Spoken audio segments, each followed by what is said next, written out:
Good afternoon. My name is Joe Rosetti. I am sorry that I was unable to make it to the conference, but because of an unforeseen illness which is currently being resolved, um, things will be fine with me.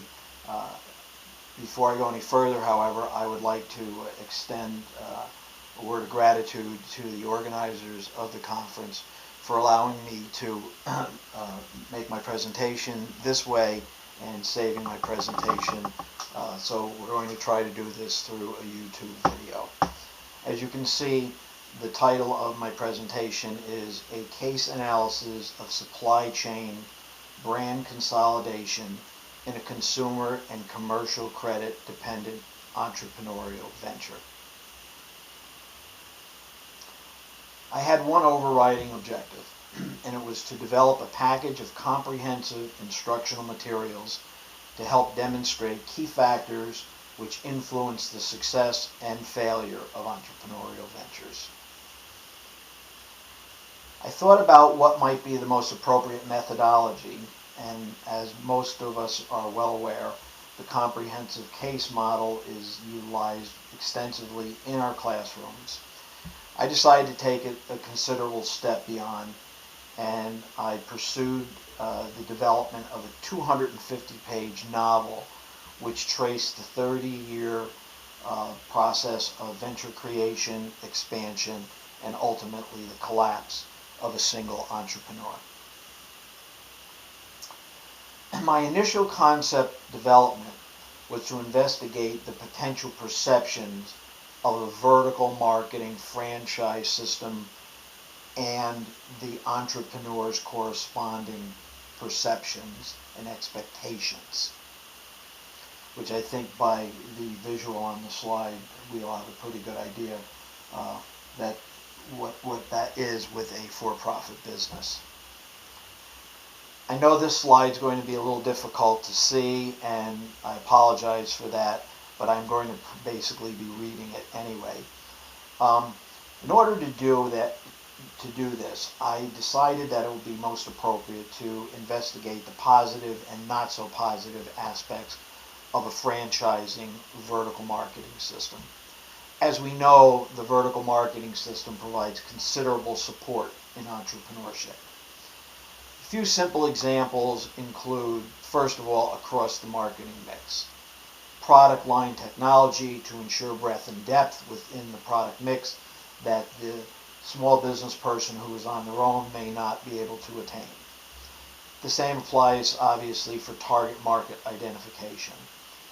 You can obtain pricing support incentives through your franchisor. You can obtain support in terms of distribution, site location. In fact, that is probably for the franchisor one of the most important considerations.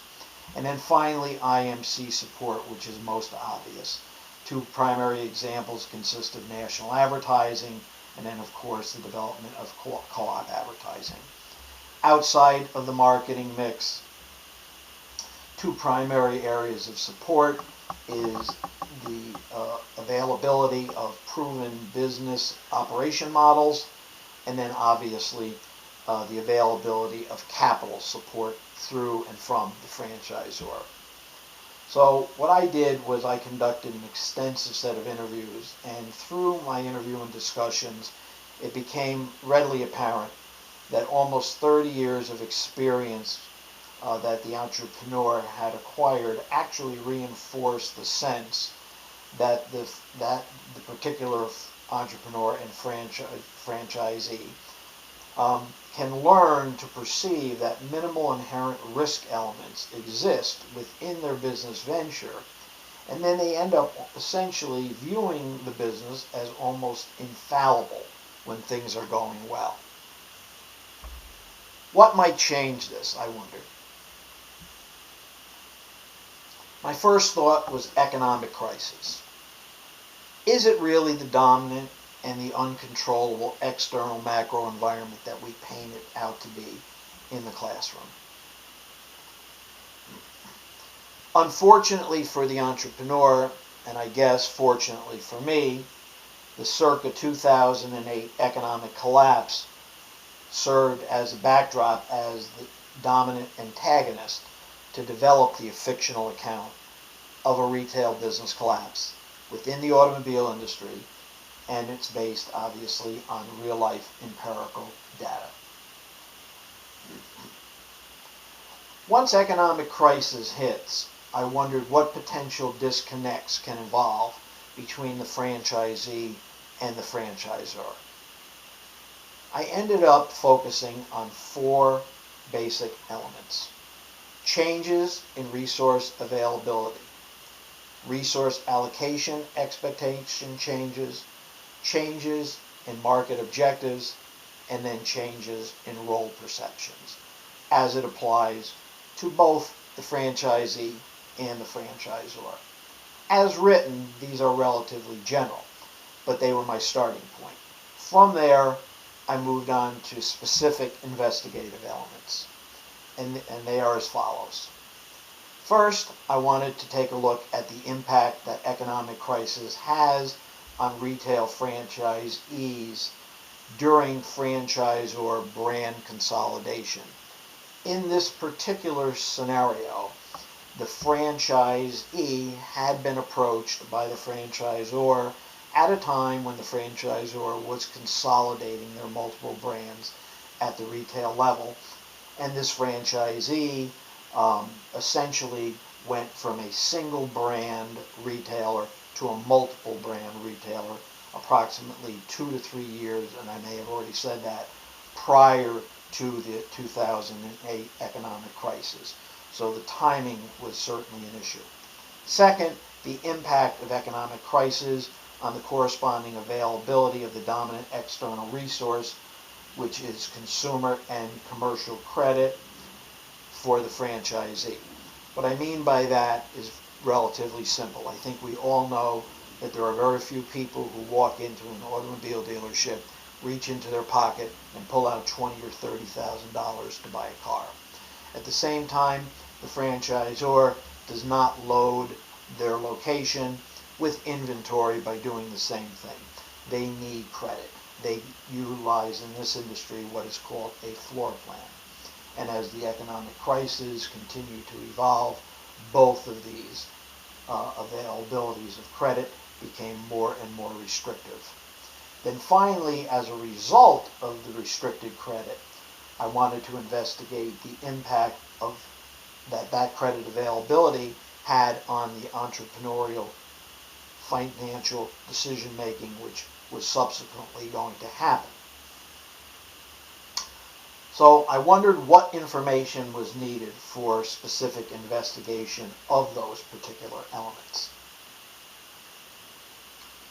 Well, for any good case study, no less a novel, access to financial data is the primary prerequisite, and I was fortunate enough to have that.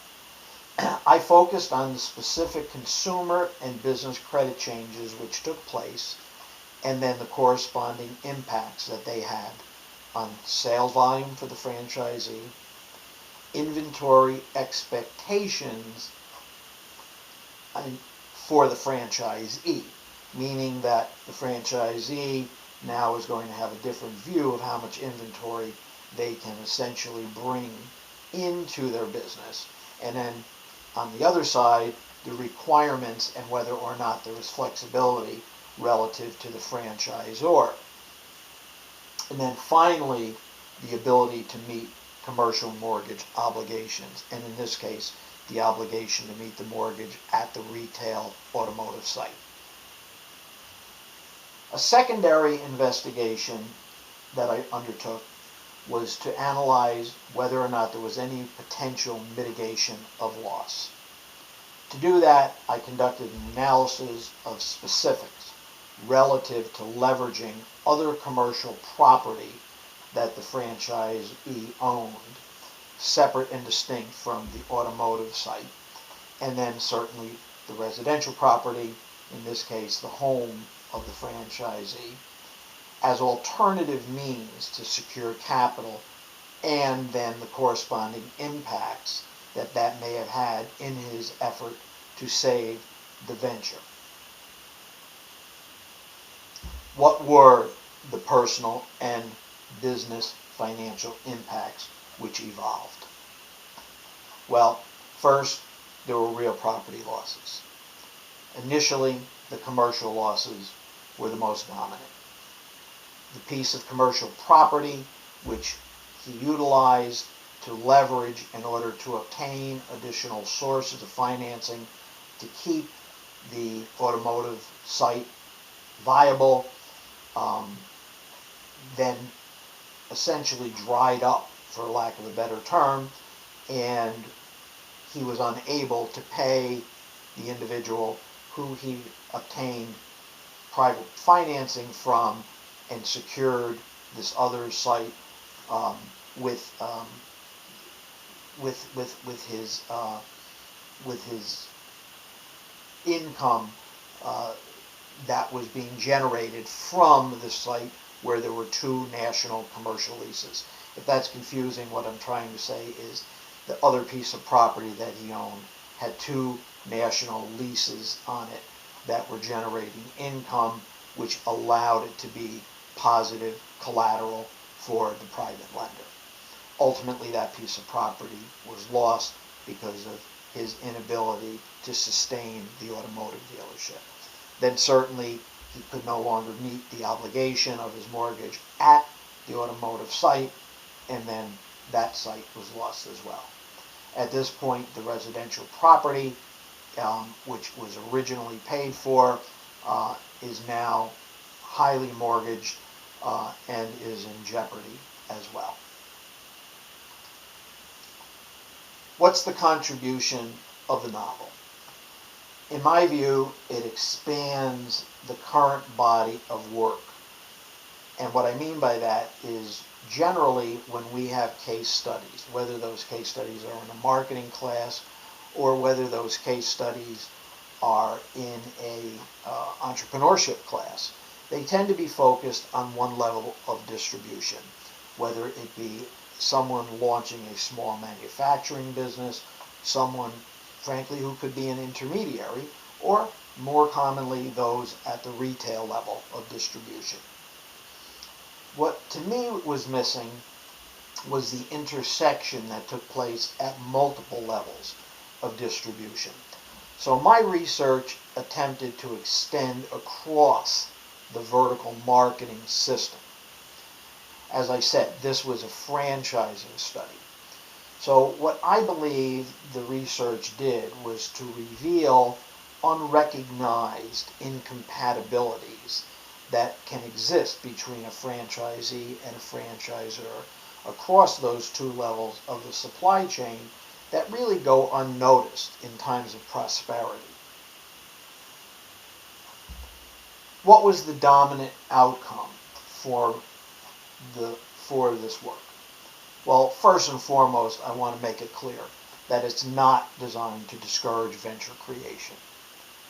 At the same time, however, it is not to foster unrealistic return expectations for students who are considering entrepreneurship. What I believe the novel has accomplished is to create a balanced analysis of risk versus return in new venture creation and expansion. I want to thank you for your attention. I wish all of you the very best, and I hope you have a wonderful conference. If you have any questions regarding my work, if you need any information to explain, that might explain or expand on what I've provided in this brief video, please feel free to contact me at the email address provided to you. And if you want even further conversation at that time, I'm certainly willing to have a phone conversation as well. Again, enjoy your conference. Best wishes to everyone.